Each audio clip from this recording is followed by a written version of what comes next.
বাচ্চা কাচ্চারা আসসালামু আলাইকুম। তোমাদের জন্য আজকে আরেকটি এমসিকিউ আলোচনা করতে চলে এসেছি। সেটা হচ্ছে রাজশাহী বোর্ড 2024-এর একটি এমসিকিউ। বলা হচ্ছে উদ্দীপকের এফ থেকে প্রাপ্ত লজিক গেট ব্যবহৃত হতে পারে। তাহলে আমরা এতটুকু শিওর যে এই এফ ফাংশন থেকে একটা লজিক গেট আসবে। কি আসবে? একটা লজিক গেট আসতে পারে বা দুটোও আসতে পারে। আমরা করে দেখলে তারপর হয়তো বুঝতে পারবো ইনশাআল্লাহ। তাহলে এখানে তিনটা অপশন দেওয়া আছে। একটা হচ্ছে কাউন্টার তৈরির ক্ষেত্রে, আরেকটা হচ্ছে দুটি বিটের অবস্থা তুলনা করার জন্য, আরেকটি হচ্ছে হাফ অ্যাডার তৈরির ক্ষেত্রে। তাহলে প্রথমে আমাদের যেটা প্রয়োজন সেটা হচ্ছে প্রথমে আমরা এফ এর মানটা বের করতে হবে। কার মান বের করতে হবে? এফ এর মানটা। তাহলে সেটা আমরা কেমনে বের করবো দেখো তো। এখানে একটা এ কেবল দেওয়া আছে, একটা বি কেবল দেওয়া আছে। এ কেবল থেকে একটা লাইন গেল, বি কেবল থেকে একটা লাইন গেল, যাওয়ার পরে এটা কি গেট? এটা হচ্ছে অ্যান্ড গেট। অ্যান্ড গেটের কাজ কি? গুণ করা। কি করা? গুণ করা। যেমন এ ইন্টু বি। বুঝাতে পেরেছি? এরপরে এ থেকে আরেকটা লাইন গেল, বি থেকে আরেকটা লাইন গেল, যাওয়ার পরে এটা নর হয়েছে। কি হয়েছে? নর। অরের সাথে নট যুক্ত হয়ে কি হয়েছে? নর। তাহলে কি হয়? A plus B whole complement. A plus B কি? Whole complement. তাহলে আমরা প্রথমটার মান পেয়েছি বা প্রথম ভ্যালুটা পেয়েছি, প্রথম গেটের ভ্যালু পেয়েছি এ বি, তারপরে গেটের ভ্যালু পেয়েছি আমরা কি? A plus B whole complement. Clear? এই উভয় মানকে আবার নর করেছে। কি করেছে? নর। কিভাবে করেছে দেখো তো। এফ সমান এ ইন্টু বি, এই যে প্লাস, তারপরে হচ্ছে এ প্লাস বি হোল কমপ্লিমেন্ট। এটার কারণে আরেকটা কমপ্লিমেন্ট। ক্লিয়ার? তাহলে আমরা এফ এর মান পেয়ে গেলাম। একটু দেখবেন, আমরা আরেকবার লিখবো। সেটা হচ্ছে A into B plus A plus B whole complement. Whole complement. আমি তোমাদেরকে তখনই বলেছি যে আগে আমাদের দেখতে হবে হোল কমপ্লিমেন্ট আছে কিনা। এই যে প্লাসের উপর কি দেওয়া আছে? Whole complement. সেটাকে আগে আমরা কি করব? ভাঙবো বা দুই টুকরা করব। দেখেন কি দিয়ে দুই টুকরা করব? গুণ দ্বারা দুই টুকরা করব। এই যে প্লাসটা কি হয়ে গেছে? গুণ। এরপরে এ প্লাস বি কমপ্লিমেন্ট কমপ্লিমেন্ট। আগে থেকে একটা কমপ্লিমেন্ট ছিল, দুই টুকরা হওয়ার পর আরেকটা কমপ্লিমেন্ট আসছে। ক্লিয়ার? দেন আমরা এখানে পেয়েছি এ বি কমপ্লিমেন্ট। এ বি কমপ্লিমেন্টকে যদি আমি সূত্রে ফেলি, গুণের উপর কমপ্লিমেন্টকে যদি সূত্রে ফেলি, তাহলে কি দিয়ে পরে? প্লাস দিয়ে।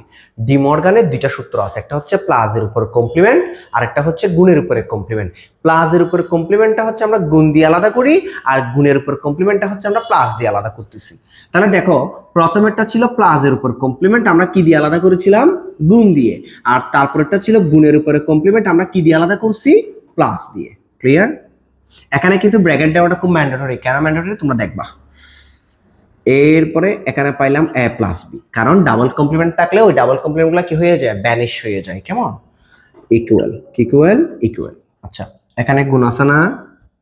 আমি প্রথমে এই এ কমপ্লিমেন্ট দিয়ে প্রথমে এই পুরো রাশিটাকে কি করব?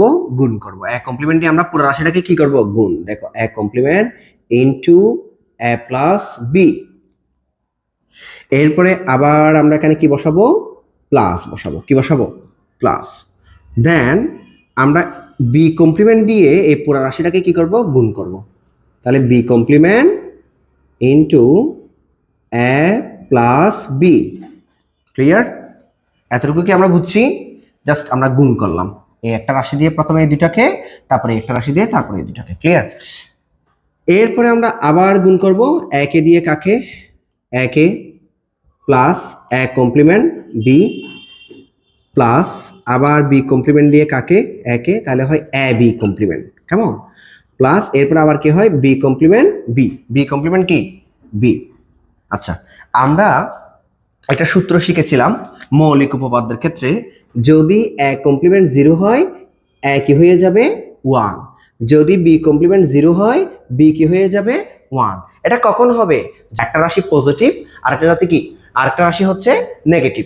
মানে দুইটা রাশির চেহারা হচ্ছে একই রকম, মানে এ তবে একটা নেগেটিভ একটা কি? পজিটিভ। এটার ক্ষেত্রে একটা নেগেটিভ একটা কি? পজিটিভ। তাহলে একটাকে 0 ধরলাম, একটাকে 1 ধরলাম। 0 এর সাথে 1 কে গুণ করলে কি হয়? 0 হয়। Plus A complement B plus A B complement plus 0। Clear?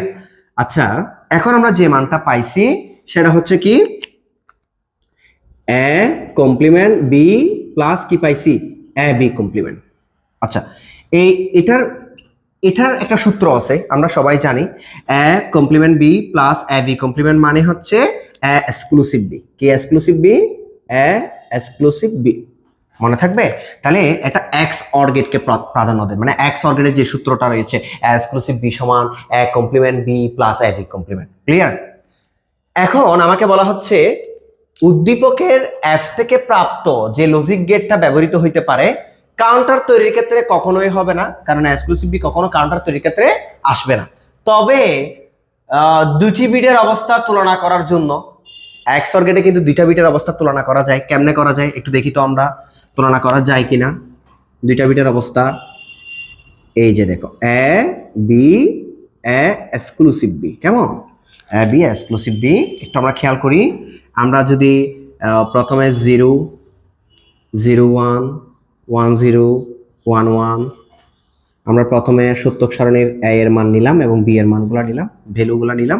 তাহলে দেখো এই যে দুইটা ভ্যালু যদি সমান হয় তাহলে আউটপুট 0 হয়, এই দুইটা ভ্যালু যদি সমান হয় আউটপুট 0 হয়, যদি সমান এবং অসমান হয়ে থাকে তাহলে আউটপুট কি একটা করে আউটপুট আসবে। তাহলে দুটি বিটের অবস্থা কি করা যায়? তুলনা করা যেতে পারে। এই যে দুইটা বিটের অবস্থা কি করতেছি আমরা? তুলনা করতে পারতেছি।